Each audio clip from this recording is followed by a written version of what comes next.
Not one of you sons of asked me how I feel. Let's get this over with. Daly Cherry Evans has informed the Manly Sea Eagles that 2025 will be his last season in maroon and white after what will have been 15 years on the peninsula, becoming the most capped Sea Eagle of all time, winning a premiership, becoming this young Ranger's favourite athlete of all time, and well, if he's going, then I'm going too. I can honestly say that Monday night was the worst night I have felt as a Manly supporter, and that's saying something because the way this club has been run since they were robbed in the 2013 grand final can be summed up by one phrase, and that phrase is a rugby league show. I had to give this news a few days because I got no sleep on Monday night thinking about how heartbroken I was, because this is the worst feeling I think I've ever had following rugby league football. Like I mentioned, I was there to witness the heist that was the 2013 NRL Grand Final, which is also the night that Daly Cherry Evans was named the Clive Churchill Medal winner. I didn't want to believe it. I never wanted to believe it. I still don't want to believe it. I always thought that there was absolutely no way that I would ever have to watch Daly Cherry Evans play for another club. Maybe I am the dumb one in the minority here, but I didn't think Manly were the one premiership in 50-year club like the South Sydney Rabbitohs. I didn't think DCE was Adam Reynolds. I thought that after that whole saga a few years ago, and the fact that these days halfbacks seem to cost more than an entire backline, we would finally be done trying to move on older halfbacks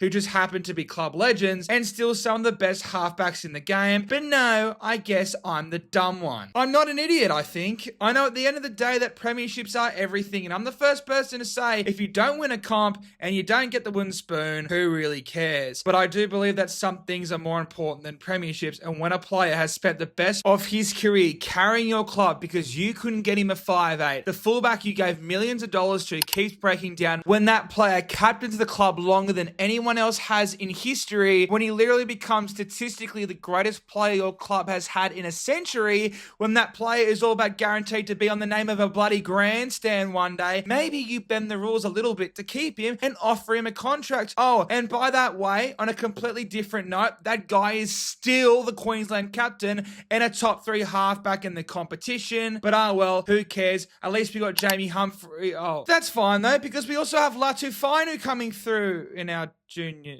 At least we have former Dally M halfback of the year, Luke Brook. Oh my God, who am I kidding? This club is a joke. This has got to be some of the worst management from a footy club in the history of rugby league dating back to 1908. To not even offer a top 3 halfback who is a club legend, who is the Queensland captain, a contract extension might be one of the dumbest things I've ever seen a rugby league management do. I thought no one could rival Nico Harrison for the worst sporting GM of the entire season, and congratulations Seabold and Mestrov, you're making this competition a lot closer than anyone thought it actually be. This is like when in career mode you forget to offer some mid-player a contract extension, except in this case, it's real life. Someone is probably getting paid a ton of money, and may I remind you, this is Daly Cherry Evans. And that's what the most frustrating part is about this whole saga. This isn't even the fact that despite his age, Cherry Evans is still one of the best halves in the NRL, not to mention the entire NRL era. This is about him being a club legend, and you do not treat a club legend with this much disrespect. That circus on Monday night was so B grade. The Melbourne Storm, the Penrith Panthers could not fall that low if they tried, and this makes the West Tigers look like a proud run club. To get rejected by arguably the greatest player to ever play for your club on live television just shows you how much Manly have fallen in the eyes of Daly Cherry Evans, who did confirm 100% footy that he may not play on in 2026, but I pretty much have to call bullshit on that. I'll be shocked if clubs haven't already reached out to him, because in a market where halves seem to be getting paid more than ever, you don't expect me to believe that no one has offered one of the greatest halfbacks of this generation a contract. Cherry will have no problem finding another club for next season, which makes this just 1,000 times worse. It's exactly like the Adam Reynolds situation where everyone else can see what a dumb move this is, except for the club who is making that dumb move, and at the very least, South Sydney had their plan in place ways with keeping Lachlan Ilias, while Manly just sent their young gun half back to South Sydney. The Sea Eagles in the past 2 seasons have gotten rid of 2 of the best young halves coming through,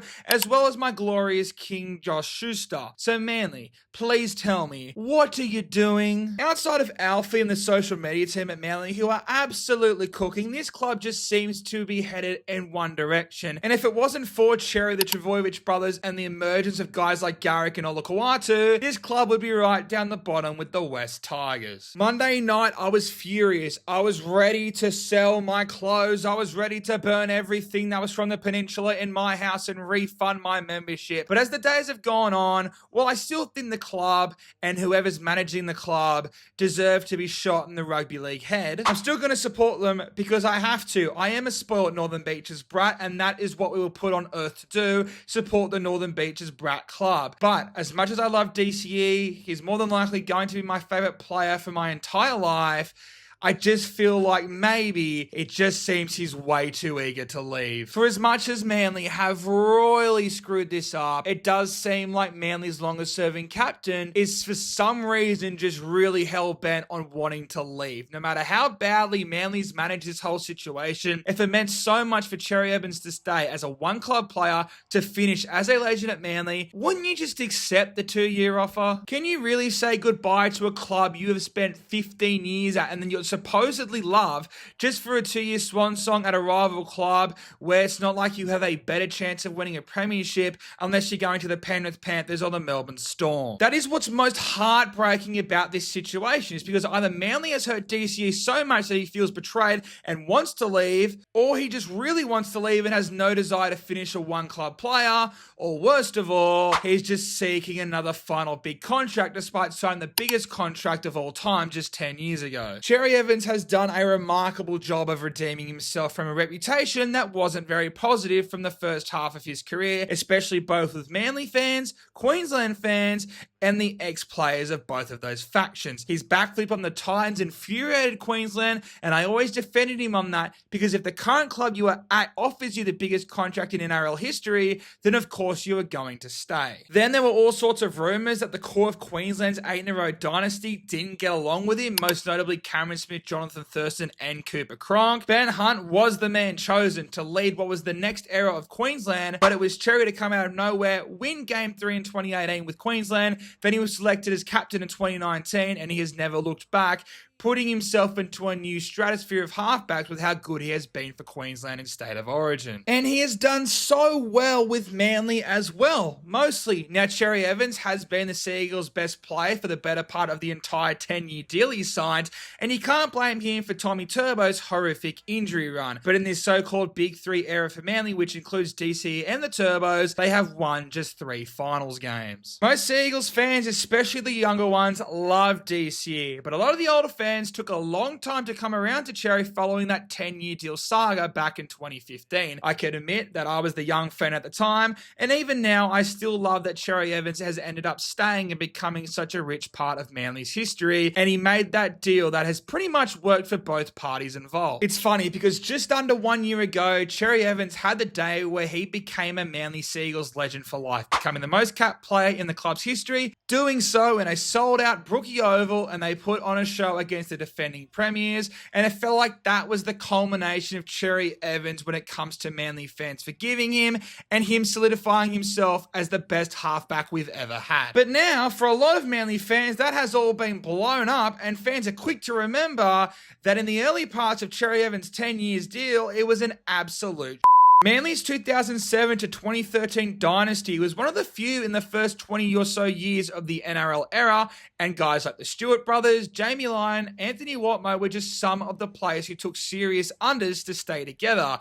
But the NRL has changed, especially since then, and Cherry Evans' contract essentially was the end of that era for Manly, and some fans are still absolutely filthy with him, and it doesn't help that every time he dons a Queensland jersey, he seems to run rings around New South Wales and makes him look even better than he is when he's wearing maroon and white week on week. You would think after redeeming his bad image from the first half of his career, becoming club legend who honestly deserves a grandstand at 4 Pines Park in his own name one day, he would want to finish his career at the Sea Eagles. but he seems just so desperate to leave. And if he's going to go to the Roosters, then I would honestly be heartbroken. At least the Dolphins has somewhat of a nice story about him returning to Queensland, returning to his junior club. But if he's just going to go to another Sydney club, then he's just going to ruin his legacy. This whole situation just really sucks. And honestly, I might take some time after this because my whole rugby league world has just come crashing down. Manly have screwed this up. There's no denying that. But DC just for some reason seems way too eager to leave. And quite frankly, I have no idea what to think. At first, I hated the club and was on Cherry's side. But now I hate to say this, but after all these rumors from all throughout these years, me defending Cherry Evans about him being my favorite player of all time, maybe there's just these rumors are true. Cherry Evans just being about the money and not really care about finishing his career as a one-club player. But who knows? Only Cherry Evans, Tony Mesdrov, and Anthony Seabold know. Even Jake Trbojevic doesn't seem to know what the heck's going on, and maybe it just is going to derail Manly's season. As for who replaces Cherry Evans, I don't even want to think about that right now.